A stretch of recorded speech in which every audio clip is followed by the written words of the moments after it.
Hi everyone, it's Alicia. Thanks for tuning in. A few viewers have recently reached out to me asking about my experience with fibroids. In my IVF videos, I did mention fibroids being one of the major obstacles I had to overcome in order to get pregnant.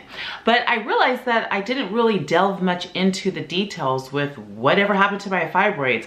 Did I remove them before IVF, during IVF, after IVF? Did it affect my IVF? So that's what this video is going to be about. If you're new here, I want to give you just a quick background about me.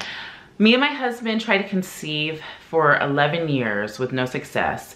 And back in 2018, at the age of 38, we did begin IVF. And at 39, I had my implant. We implanted 2 beautiful embryos. And about 2 months shy of my 40th birthday, I gave birth to fraternal twin boys. My husband's test results all came back normal. It wasn't him that was preventing us from getting pregnant, but they did find with me, I had 3 major factors. One being, because I was 38, I was considered advanced maternal age. The second thing was I had fibroids, and that's what this video will be about. And the third thing was I had low ovarian reserve. And this they discovered via ultrasound by the few follicles that I had, and then also through a blood test. So they test for a hormone called anti-Mullerian hormone. You'll also hear it be called AMH. For a fertile woman, her anti-Mullerian hormones or AMH levels are usually 1.0 to 4.0. So anything below 1.0 is considered low.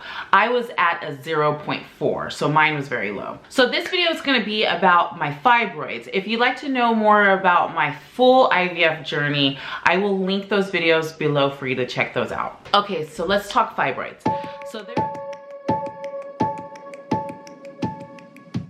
So there are 3 common types of uterine fibroids, all of which can interfere with fertility. The first one is subserosal fibroids, and these are the most common, and they're found on the outside of the uterus. The second are intramural fibroids. These grow inside the muscular wall of the uterus, so I guess in a way you can think of it as being in between. The third one is submucosal fibroids, and these grow inside the uterine wall. So these are the ones that doctors are usually the most concerned with if you're trying to conceive, and these were the ones that I had. The fibroids that are found on the outside of the uterus and in between are not usually of concern unless they are very large. So if they're really large, they can intrude into the uterus. That can interfere with sperm movement and interfere with the embryo attaching. If they're not that large, or the location isn't in a place where it's possibly blocking something, then the doctor wouldn't recommend a surgery.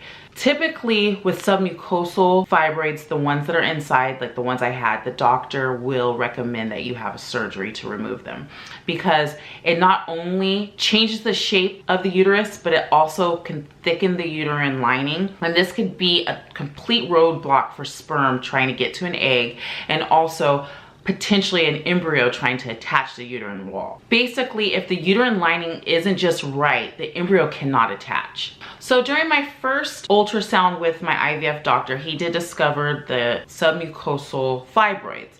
So he recommended that I have them removed.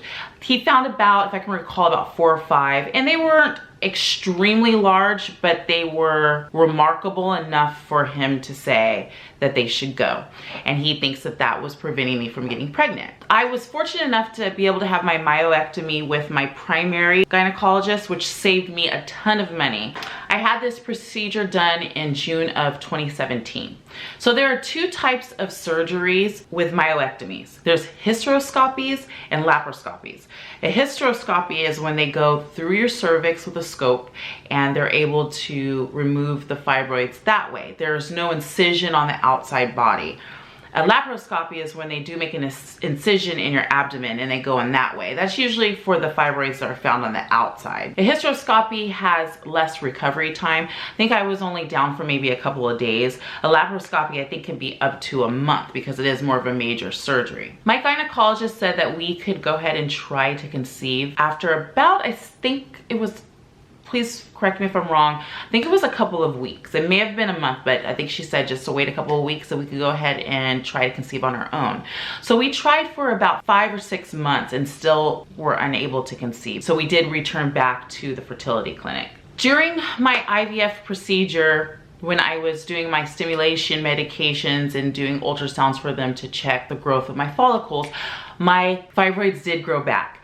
But the great thing was they grew back in the perfect spot. My IVF doctor had his eye on a certain section of my uterus where he was planning on implanting the embryos, and a fibroid never grew in that area. Unfortunately, there is no cure for fibroids. As long as you're in childbearing age and still produce estrogen and progesterone, which is what fibroids feed off of, your fibroids will come back even after removal. The great thing about IVF and fibroids is that your fertility doctor can place the embryo in just the right spot. If it was happening naturally, it's possible that that embryo may go right directly to where that fibroid tissue is and not be able to implant. But the doctor, IVF doctor, can place the embryo in exactly the perfect spot for the embryo to thrive. How do you find out if you have fibroids? The best thing to do is to talk to your gynecologist. Some of the indicators: being African American, you're at higher risk of having fibroids. All races can get fibroids, but African American women are at higher risk of getting fibroids. If you have a history of fibroids in your family, if your mother or grandmother had fibroids, obesity is a risk factor as well. And just things that you can personally see. Like, I personally always had super heavy periods, and that is an indicator of fibroids, and also if you've had difficulty conceiving. I hope this video was informative and answered any questions that you had. If you have any other questions, please contact me.